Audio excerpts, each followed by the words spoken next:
focus of the day. Hello students, आप सभी का स्वागत है एनालिस्ट आईएएस की यूट्यूब चैनल पे। तो recently integrated river basin management की एक रिपोर्ट रिलीज हुई है। So international centre for integrated mountain development and Australian water partnership ने इसको रिलीज किया है। ये मल्टीलेटरल ट्रीटीज की जरूरत के बारे में बताता है। इंटीग्रेटेड रिवर बेसिन मैनेजमेंट होना चाहिए इंडस, गंगा और ब्रह्मपुत्र जैसी नदियों का।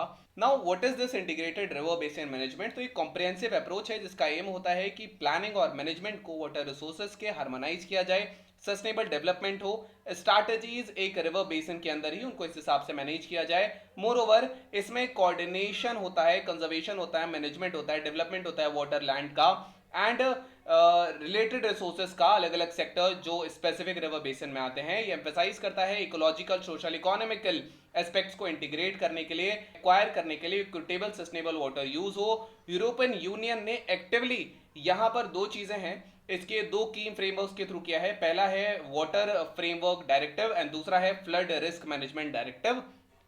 इंपॉर्टेंस इंटीग्रेटेड की, सबसे पहला वाटर कंजर्वेशन में ये हेल्प करता है। ये जो इंटीग्रेटेड रिवर बेसिन मैनेजमेंट है इफेक्टिवली वाटर कंजर्वेशन में हेल्प करेगा, sustainable use, agriculture, industry, domestic purposes के लिए। इकोसिस्टम प्रिवेशन में ये हेल्प करेगा, community livelihoods and moreover manage करना अवेलेबिलिटी, क्वालिटी कम्युनिटीज की बेसिन एरियाज में। फ्लड रिस्क मैनेजमेंट पे यहाँ पे बातें होती हैं, कम्युनिटीज को सेफगार्ड करना, इंफ्रास्ट्रक्चर को। चैलेंजेस हैं इससे रिलेटेड कुछ, जैसे यहाँ रिसोर्स एलोकेशन हो, कंपटीशन है वाटर रिसोर्सेज को लेकर के, कॉन्फ्लिक्ट्स हैं। मोर ओवर इकोलॉजिकल इसका एक इम्पैक्ट होता है, ह्यूमन एक्टिविटीज को मैनेज करना, अलग अलग एक्टिविटीज को जिनका इकोसिस्टम पर इफेक्ट आता है, एक मेजर चैलेंज है। ट्रांस बाउंड्री कॉपरेशन, भले वो इंटर स्टेट हो या इंट्रा स्टेट हो, so it is very complex to achieve. इस रिपोर्ट की कुछ की हाइलाइट्स हैं। पहला है इंटीग्रेटेड रिवर मैनेजमेंट।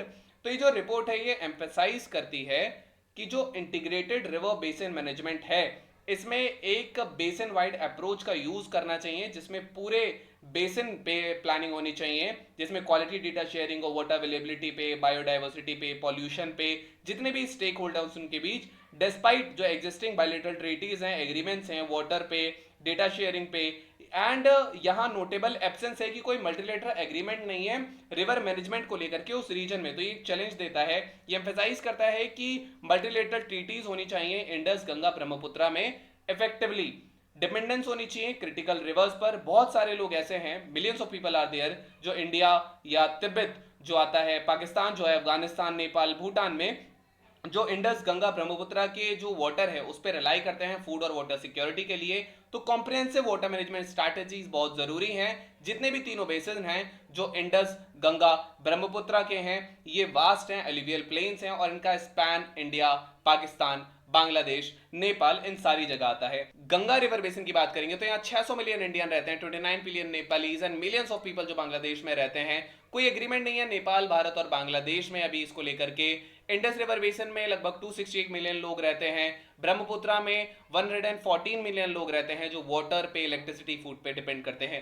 नाउ कुछ केस स्टडीज यहाँ पे देखे जा सकते हैं। रोल क्या है? तो सबसे पहला रिसर्च एनालिसिस का रोल है, इंटीग्रेटेड माउंटेन डेवलपमेंट का। एंड यहाँ इन डेप्थ रिसर्च होना, पॉलिसी रिकमेंड करता है ये गवर्नमेंट को, बाकी स्टेक होल्डर्स को, कैपेसिटी बिल्डिंग की बात करता है, कोलैबोरेशन हो और नेटवर्किंग की बात करता है। की फाइंडिंग्स में क्लाइमेट चेंज का यहाँ पे इंपैक्ट है, कम्युनिटी एंगेजमेंट का यहाँ है, देन इकोलॉजिकल रिस्टोरेशन थोड़ा सा वो यहाँ पे कुछ इसके फाइंडिंग्स हैं, देन पॉलिसी रिकमेंडेशंस भी यहाँ पर हैं। इंप्लीकेशंस यहाँ पे एविडेंस बेस्ड पॉलिसी है, साइंटिफिक डेटा का इस्तेमाल हो, एक मल्टीलेटरल कोलैबोरेशन हो, पार्टनरशिप बिल्ड करना हो अलग अलग स्टेक होल्डर्स के बीच में, लॉन्ग टर्म स्ट्रैटेजीज जो हैं उनको एड्रेस करना हो, देन इम्पैक्ट एसेस करना हो। तो ये सारे इंप्लीकेशंस हैं इसके पॉलिसी जो डिसीजन मेकिंग होती है।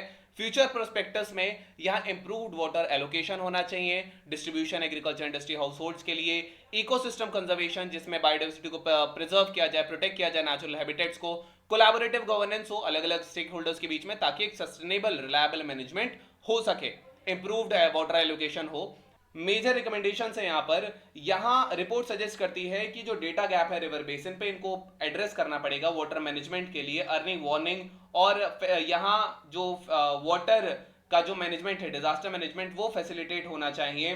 मोर ओवर जो पूरा बेसिन है उसकी रिसर्च अप्रोच होनी चाहिए।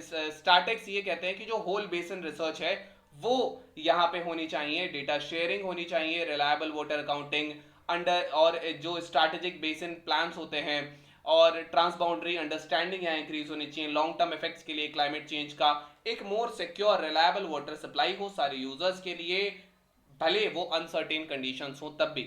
हाइड्रो सॉलिडिटरी हो, रिपोर्ट ये भी रेफर करता है कि हाइड्रो सॉलिडिटरी हो, क्लाइमेट इंटरनेशनल रिलेशंस को लेकर के यहाँ पर रिसर्चर्स के बीच में, ट्रस्ट हो कंट्रीज के बीच में, ये होल्ड करता है कि बहुत सारे इनसाइट्स कैसे कैसे हम लोकल गवर्नमेंट्स का इस्तेमाल कर सकते हैं, कम्युनिटीज का इस्तेमाल कर सकते हैं क्विकली इफेक्टिवली क्राइसिस में, एंड गवर्नमेंट को एम्पावर करना चाहिए जो लोकल ग्रुप्स होते हैं उनको यहाँ पे।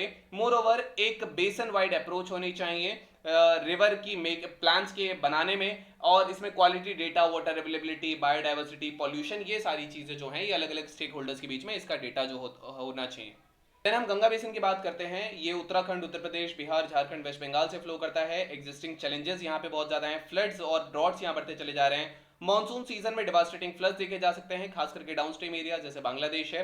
Rapid industrialisation, urbanisation, intensive agriculture का यहाँ पर होना एंड सिग्निफिकेंट रिस्क का होना ह्यूमन हेल्थ और एनवायरमेंट हेल्थ दोनों के लिए।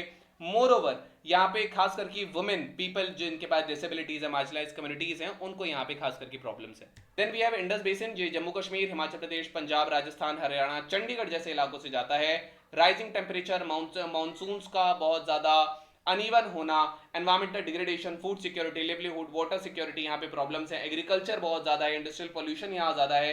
फ्रेश वाटर फिशरीज को जो ये चीजें अफेक्ट करती हैं, ये वनरेबल ग्रुप्स को इम्पैक्ट करता है, खास करके जो मार्जिनलाइज्ड कम्युनिटीज हैं उनको यहाँ से जाना पड़ता है। जैसे लास्ट ईयर पाकिस्तान में जो था वो बहुत डिवास्टेटिंग फ्लड देखा गया था। Then we have Brahmaputra basin, ये अरुणाचल, आसाम, बाकी इलाकों से जाता है। ये जो क्लाइमेट चेंज है, डैम का बनना, ये यहाँ पे एक प्रॉब्लम है, इससे फ्लड बढ़ते हैं, ड्रॉट्स बढ़ते हैं। अपस्ट्रीम में डैम का कंस्ट्रक्शन है, ये जो डाउनस्ट्रीम एरियाज होते हैं उनको इफेक्ट करता है, मिलियंस ऑफ लाइफ को इफेक्ट करता है। ग्लेशियर मेल्ट में राइज है, इम्पैक्ट है वाटर अवेलेबिलिटी में across other regions. Vulnerable groups को यहाँ सबसे ज्यादा होता है, खास करके वुमेन, पुअर या इंडिजिनस जो लोग हैं, मार्जिनलाइज्ड कम्युनिटीज हैं, जैसे रिवर टीस्टा में देखा गया था जो फ्लैश फ्लड्स अभी रिसेंटली आए थे। Now here today's prelims practice question. The question says effective management of the Indus and the Ganga and Brahmaputra river requires. So you can type the answers comment section. The relatives to correct or not. Next practice question. The question says critically examine the challenges and significance of integrated river basin management for effective management of transboundary rivers like the Indus, Ganga, Brahmaputra. Suggest suitable measures for its implementation. So this was all about today's video and session. I hope you enjoyed it well. Thank you. Have a nice day and stay tuned with Analyst IAS for better preparation.